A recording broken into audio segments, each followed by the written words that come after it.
முருகப்பெருமான் அமர்ந்து அருள் புரியும் அற்புத தலங்கள்ல ஒண்ணுதான் கோயம்புத்தூர்ல இருக்க மருதமலை.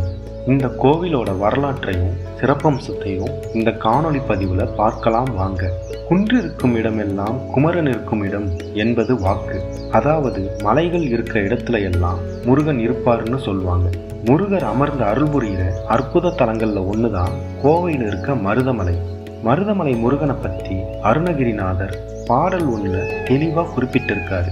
முருகருக்கு அறுபடை வீடுகள் இருக்குன்னு நம்ம எல்லோருக்கும் தெரியும்.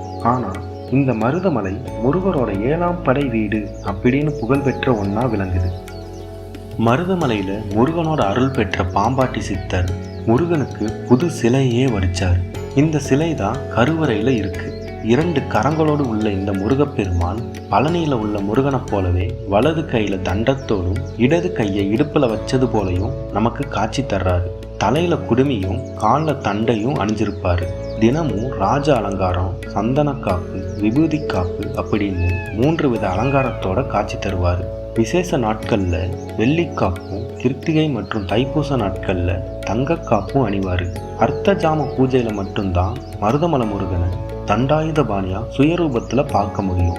அந்த நேரத்துல முருகன் ஆபரணம், கிரீடம் எதுவும் இல்லாம வேட்டி மட்டும் உடுத்தியிருப்பாரு. இந்த மருதமலை சோமஸ்கந்த தலம் அப்படிங்கிற அமைப்பை பெற்ற தலமாகும். சோமஸ்கந்த தலம் அப்படின்னா சிவனுக்கும் பார்வதிக்கும் நடுவுல முருகர் காட்சி தருவதை குறிக்கும். இது முருகரோட தலமா இருந்தாலும் அவரோட வலதுபுறத்துல பட்டீஸ்வரரும் இடதுபுறத்துல மரகதாம்பிகையோட சன்னதியும் இருக்கு.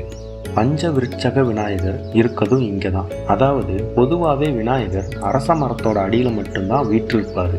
ஆனா இங்க அரச மரம், அத்தி மரம், வேப்ப மரம், வன்னி மரம், கொரக்கட்டை மரம் அப்படின்னு 5 மரத்துக்கு அடியில இருக்காரு. அதனாலேயே இந்த விநாயகருக்கு பஞ்சவிருட்சக விநாயகர் அப்படின்னு பேர் வந்துச்சு. இந்த விநாயகருக்கு அருகாமையில மயில் மேல அமர்ந்தபடி கையில வேலோட முருகப்பெருமான் காட்சி தருவாரு. மருத மரங்கள் நிறைஞ்சும் நோய் தீர்க்கும் முக்கிய மூலிகைகளை உள்ளடக்கிய மலையில அருள்பவரா இருக்கிறதுனால இவரை மருதாச்சல மூர்த்தி அப்படின்னு கூப்பிடுறாங்க. மருத மரமே இந்த தலத்தோட விருட்சக மரமாகும். இந்த மலையோட தீர்த்தம் மிகவும் பிரசித்தி பெற்றதா இருக்கும். மலையில இருக்க ஒரு மருத மரத்தோட அடியில இருந்து இந்த தீர்த்தம் உற்பத்தி ஆகுதுன்னு சொல்றாங்க. மருத சுனையிலிருந்து உற்பத்தி ஆகிற தீர்த்தத்துல தான் சுவாமியோட அபிஷேகமும் நடக்குது. மலைப்பாறைக்கு மத்தியில உள்ள ஒரு குகையில பாம்பாட்டி சித்தரோட சந்நிதி இருக்கு. இங்க வலது கையில மகுடியும் இடது கையில தடியும் வச்சு அருள் புரிகிறாரு. இவருக்கு பக்கத்துல சிவலிங்கமும் நாகர் திருமேனி கல்லும் இருக்கு. முருகனுக்கு பூஜை செஞ்சு முடிச்சதும் பாம்பாட்டி சித்தருக்கு பூஜை செய்யறாங்க.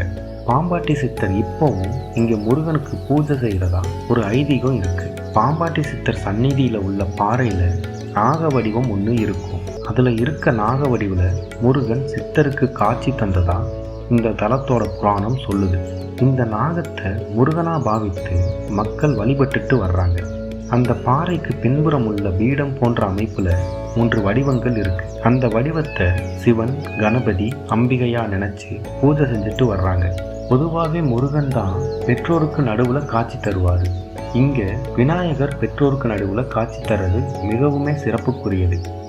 மருதமலை கோவிலோட அடிவாரத்துல தான் தோன்றி விநாயகர் சன்னதி இருக்கு. இவர் மலையில இருக்க முருகனை நோக்கி துதிக்கைய நீட்டினது மாதிரி இருக்குது மிகவும் சிறப்பு. இந்த விநாயகர் சுயம்புவாக இங்க தோன்றி அருள் புரிகிறார். இவருக்கு பக்கத்துல இன்னொரு விநாயகர் சிலைய பிரதிஷ்டம் பண்ணியிருக்காங்க. சுயம்பு விநாயகருக்கு அபிஷேகம் பண்ண அப்புறம்தான் பிரதான விநாயகருக்கு அபிஷேகம் பண்ணுவாங்க. முருகனுக்கு உகந்த நாளான கிருத்திகை, சஷ்டி, விசாகம் மற்றும் அமாவாசை நாட்கள்ல இந்த விநாயகருக்கும் விசேஷ பூஜை நடத்துறாங்க. அதனாலேயே இந்த விநாயகரை தம்பிக்கு உகந்த விநாயகர் அப்படின்னு கூப்பிடுறாங்க. மருதமலை முருகனை தரிசிக்க போறவங்க இவரை வணங்கிட்டு தான் மேல கோவிலுக்கு போகணுங்கிறது ஐதீகம். முருகனுக்கு வாகனம் மயில்னாலும் ஒரு சில ஊர்களில் உள்ள கோயில்ல முருகனை குதிரையில எழுந்தருள செய்வாங்க. இதுக்கு காரணம் என்னன்னா, முற்காலத்துல மருதமலை கோவில்ல திருடர்கள் திருடிட்டு போகும்போது முருகன் குதிரையில போய் மறித்து பொருட்களை திரும்பவும் கோவில் அடையும்படி செஞ்சாருன்னு சொல்லுவாங்க. முருகன் குதிரையில வேகமா போன போது குதிரை மிதித்த இடத்துல பள்ளம் விழுந்தது.